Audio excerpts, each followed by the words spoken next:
आज का विषय है स्वार्थ से छुटकारा पाने पर जीवन जीने योग्य होगा और आप अपनी दिशा को स्वयं निर्धारित करें। इस दुनिया में हर जगह कलह क्लेश और अशांति देखने में आती है, किंतु इनके मध्य में शांति का निवास है। जिस प्रकार समुद्र में बहुत से ऐसे गहरे स्थान हैं जहाँ तेज से तेज तूफान नहीं पहुँच सकता, उसी प्रकार मनुष्य के हृदय में भी शांति का नीरव स्थान है, जिस पर पाप और दुख का कोई प्रभाव नहीं पड़ सकता। इस स्थान पर पहुंचकर शांति का अनुभव करने और बाहरी दुनिया के झगड़ों के बीच निर्लेप होकर काम करने का नाम शांति है। हमारी बात को थोड़ा ध्यान से सुनिएगा। हो सकता है आपकी समझ में ना आए, अगर आप अपने मन को इधर उधर न करिए। जब मनुष्य मानसिक विकारों से और संसार के कलह क्लेशों से ऊब जाता है तो वह निष्कलंक जीवन की ओर बढ़ने लगता है। इस प्रकार जीवन व्यतीत करने का नाम ही शांति है। घृणा से मनुष्य मनुष्य से विमुख हो जाता है और वह दूसरों से दुर्व्यवहार करने लगता है। घृणा से दो जातियों में, दो राष्ट्रों में युद्ध होने लगता है। लेकिन तब भी मनुष्य पूरी तरीके से यह जानते हुए भी कि ऐसा क्यों हो रहा है, पूर्ण प्रेम की छाया में थोड़ा सा विश्वास रखता है। प्रेम की सृष्टि करके इसी आधार पर जीवन बिताना ही सच्ची शांति है। हृदय की शांति और हृदय का प्रेम ही स्वर्ग का राज्य है।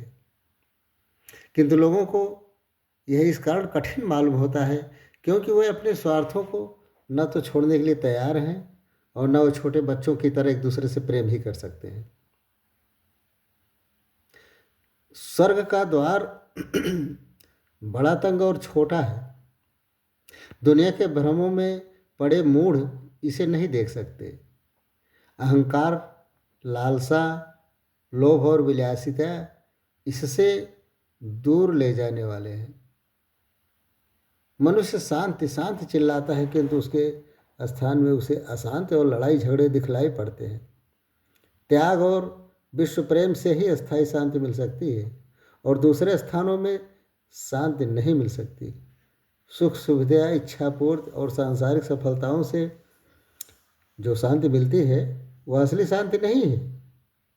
अग्नि परीक्षा के समय वह कपूर की भांति उड़ जाती है। केवल हृदय की सच्ची शांति ही जीवन की कठिन घड़ियों में रह सकती है। ऐसी शांति का अनुभव वही लोग कर सकते हैं जिन्होंने अपने हृदय से स्वार्थ को निकाल दिया।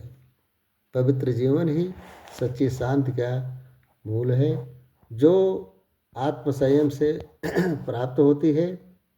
आत्मसंयम से मनुष्य की बुद्धि प्रखर होती है और वह उससे प्रगति करता चला जाता है।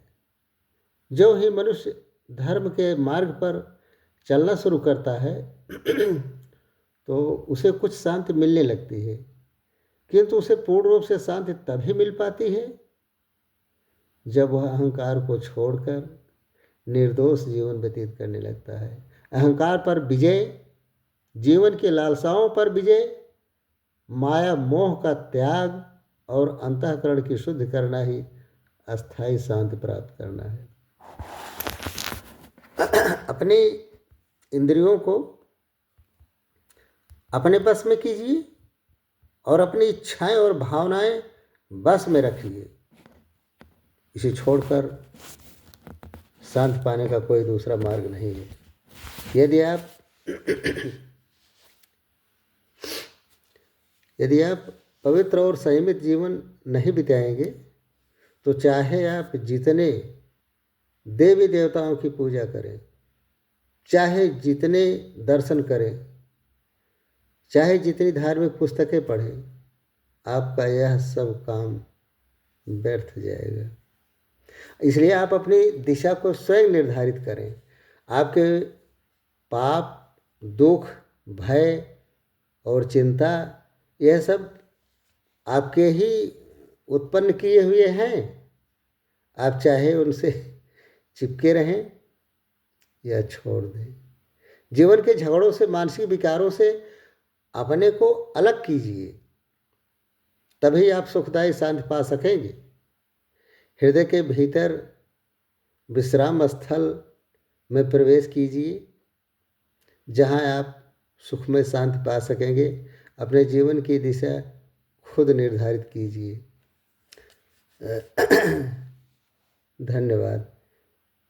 मेरी इस बात को अगर एक बार में न समझ में आया हो तो आप ध्यान से दोबारा पढ़िएगा, आपको इससे बहुत लाभ होगा।